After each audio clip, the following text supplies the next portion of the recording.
世間を騒がせている事件の犯人が何食わぬ顔で話しかけてきたら、2011年1月20日、オーストラリアビクトリア州メルボルン、降りしきる雨の中、長寿番組としておなじみのニューストゥデイでは、レポーターが神妙な面持ちで生中継を行っていました。警察は犯人とみられる男を今も追跡中です。レポーターが報道していたのは、この前日の深夜、メルボルン中心部ウィンザーの住宅街で発生した傷害事件。被害者はナイフで頭や胸を何度も刺され、意識不明の重体。犯人は現場から逃走していました。そしてレポーターはこの生中継中、思っても見ない事態に遭遇するんです。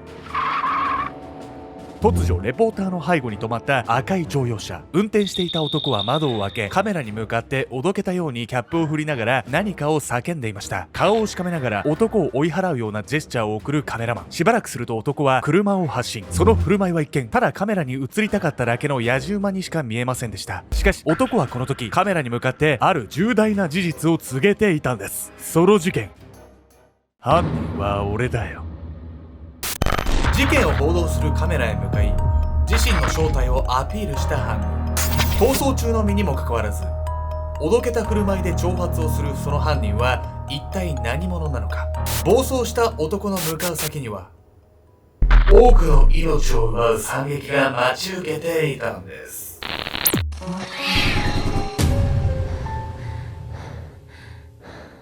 おざっす。7月末までに70キロ切らなければ坊主にするよ。ケンちゃんです。またやんの、あの体重計のあんたがすっぱらかになるやつ。はい。まあ楽しみ。花よりヤニヤニかです。本日ご紹介するのはオーストラリアのメルボルンで起こった凶悪事件について。この事件ではなんと逃走中の犯人が事件の報道現場に姿を現すんです。何が目的なの？そんなもんすぐ取り押さえられて終わっちゃう可能性だってあるじゃない。何のためそんなことすんのよ。前代未聞なんですけど、この中継の数時間後ね、犯人はさらに世間を騒然とさせる行動に出るんです。こちらですね、日本でも当時報道されてたので、もしかしたら知ってる方もいるかもしれません。生中継現場に何食わぬ顔で現れた犯人。彼はなぜそれほどに突飛な行動に出たんでしょうか。犯人は俺。2017年1月20日、オーストラリアビクトリア州メルボルン。早朝テレビを賑わせていたのは、つい数時間前に起こった傷害事件のニュース。長寿番組トゥデイのスタッフは降りしきる雨の中、現場へ駆けつけ、生中継で捜査状況を伝えていました。警察は犯人とみられる男を今も追跡中です。そんな緊迫感漂う報道の最中、レポーターの背後に止まったのは赤い乗用車。運転手の男は窓を開けるとキャップを振りながらこう叫んだんです。今警察が探してるのは俺だよ。しかしその声は周囲の雑音にかき消され、スタッフの耳に届くことはありませんでした。野じ馬かよ、うっとうしいな。唇に指を当て男に向かって静かにとジェスチャーを送るカメラマン。すると男はすぐに車を発進させ、カメラの前から姿を消しました。そうやって誰も取り合おうとしなかったこの男は正真正銘この事件の真犯人なんです。警察は並々ならぬ様子でその行方を追っていました。何が何でも捕まえるぞ。早くあいつを逮捕しないと死人が出る。そう、逃走中にもかかわらず全国放送のカメラの前へ姿を現したこの男はいつ爆発するかわからない時限爆弾のような人物だったんです。一体彼は何者なのでしょうか。事件が起こる15年前の2002年、南オーストラリア州の田舎町クーパーペディの警察署に一人の少年が連行されました。どうしてあんなことを。警察にそう問われた少年の名はジェームズ・ガルガソウラス。彼は知的障害があったことを理由に長年同級生からいじめを受けていました。そしてこの時ジェームズはその復讐のためある事件を起こしたんです。まだ14歳の彼が起こしたその事件とは、通っていた学校の爆破未遂でした。この少年がこのテレビにね、映り込もうとしてた犯人だったわけでしょ。14歳で爆発未遂って大事件も大事件じゃないのよ、そんな。やばすぎるんですけど、このジェームズはね、やっぱ若い頃から素行にね問題がある男だったんです。以降みるみる素行を悪化させていったジェームズは20歳を過ぎた頃、違法薬物の売人に。テレビで自身の犯行をアピールした彼の自己顕示欲はこの頃から片鱗を見せていました。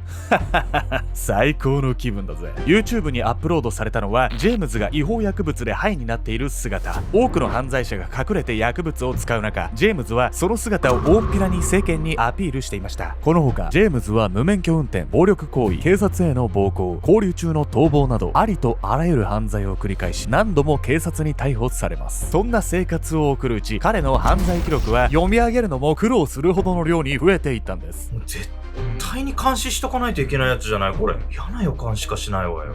そうっすよね。ただジェームズね、この後ね、最初のところでも触れたね、生中継の犯行に至るんです。そしてこの犯行実は防げたんじゃないかとも言われているんです。ジェームズが起こす暴行事件はその多くが身内に対するもの。恋人の浮気を疑い顔面がボコボコになるまで殴打したり、口論になった弟アンジェロを銃で殴りつけたり、ジェームズは警察沙汰になるたび道路の逆走などの無謀運転で追跡を交わすため、なかなか逮捕には至りませんでした。そして2017年1月14日、そんな彼もようやく逮捕されることに。話せよこれ、おとなしくしろ、翔也連行する。ジェームズは自分の母親のアパートへ押し入り、ナイフを振り回していたところを取り押さえられました。警察はこの時彼を23の罪状で起訴。しかしなんとジェームズはたった数日で保釈されてしまうんです。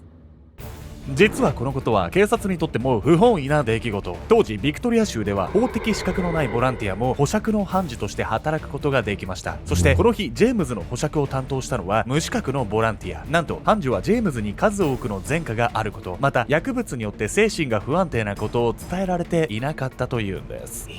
そんなミスする？ミスなのかどうかもわかんないけど、なんでその大事なことをさ、23も罪状がある男のことなのに伝えてなかったわけ？意味がわかんない。警察はね、保釈を拒否してたっていう話もあるんで、何かの行き違いがあったのかもしれないんです。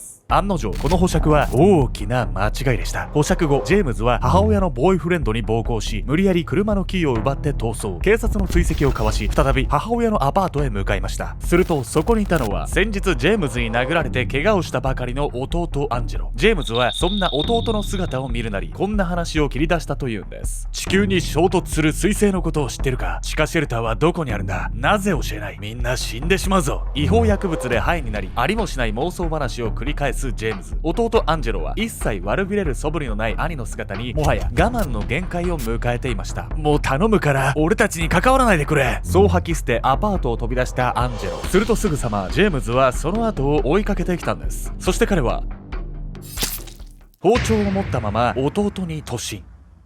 せっかく教えてやったのになぜお前はわからないんだ。血を流し倒れる弟を前にしてもなおも意味不明な主張を続けるジェームズ。彼はそのまま弟アンジェロの髪の毛をつかみ、その顔を何度も何度も切りつけました。その後昏睡状態で病院へ搬送されたアンジェロ。警察が到着した頃にはすでに現場にジェームズの姿はありませんでした。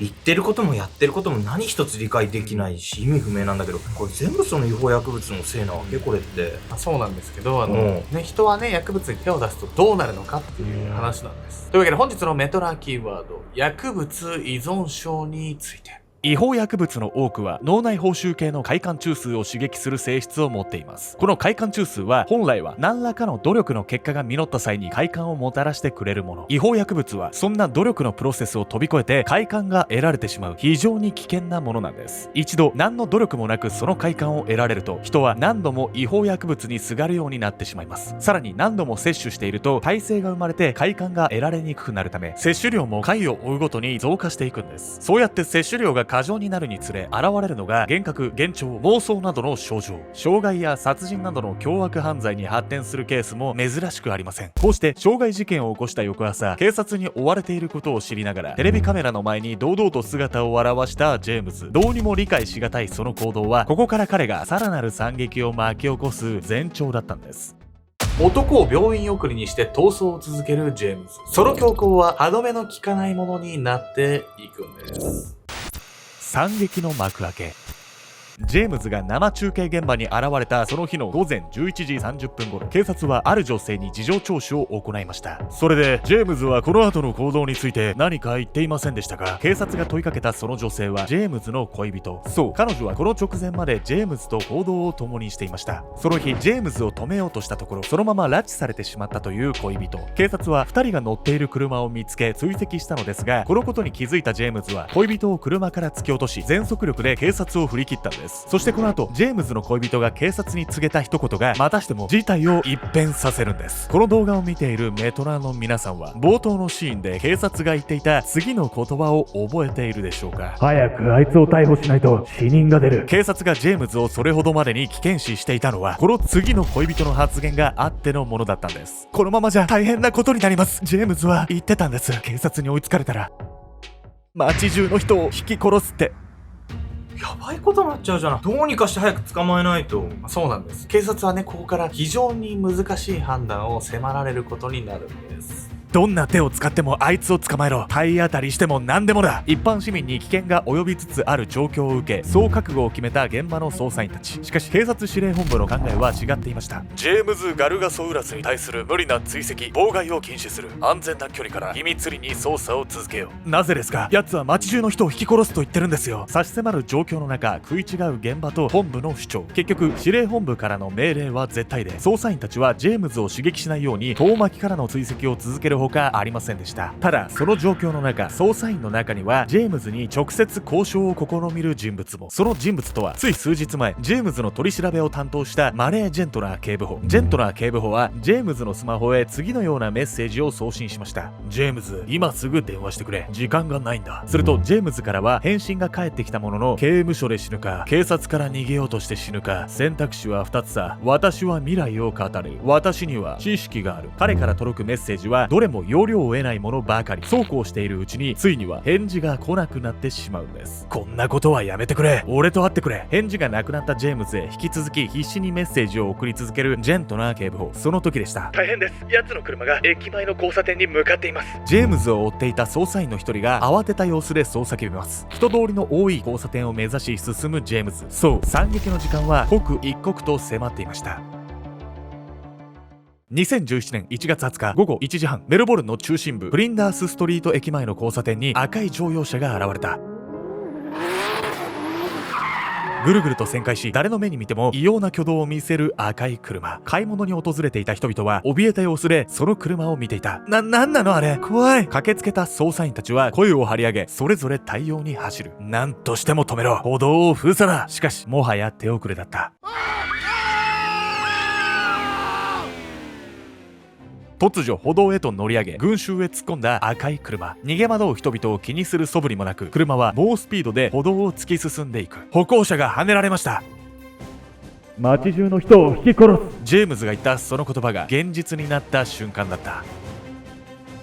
結局ジェームズはこの暴走で33人もの被害者を出し、うち6名が死亡。被害者の中には生後3ヶ月の乳児がいたほか、留学中の日本人もおり、事件は日本でも大々的に取り上げられました。その後警察は射出式のスタンガン、テーザー銃でジェームズを制圧しますが、事態の収束は遅すぎたと言わざるを得ません。このニュース日本で放送されてる時衝撃的だったんだけど、全然こんなことが裏で行われてたというか起きてたなんて知らなかったわ。犯人がね、全く罪の意識がないっていうのもあるし、いくら怒りをぶつけてもそれが響かないっていうのがね、ちょっとやりきれない事件ですよね、これ。2018年11月、6件の殺人罪、27件の傷害罪で有罪判決となったジェームズに下された刑は最低46年仮釈放なしの終身刑。一方、世間ではこの事件に対する警察の対応にも非難の声が寄せられていました。ジェームズに刺されて昏睡状態にあった弟アンジェロはその後どうにか回復すると次のように語ったんです。警察が兄を早く捕まえてくれれば多くの命が助かったかもしれない。なぜそうしてくれなかったのか疑問に思っています。これに対し現場でジェームズを追跡していた捜査員は次のように言及。警察はジェームズに街の中心部までの移動を許してしまった組織としての政策、決断の遅さに問題があったのだと思います。我々は今後この事件での過ちを背負っていかねばなりません。警察に追いつかれたら街中の人を引き殺す。ジェームズのその発言から彼の車に迂闊に近づけなくなってしまった警察。しかしジェームズがどのタイミングで暴走し始めるかは完全に彼次第。危険な思想を抱いていると分かった時点で一刻も早く確保に動くことが被害を最小限に抑える最善の策だったのかもしれません。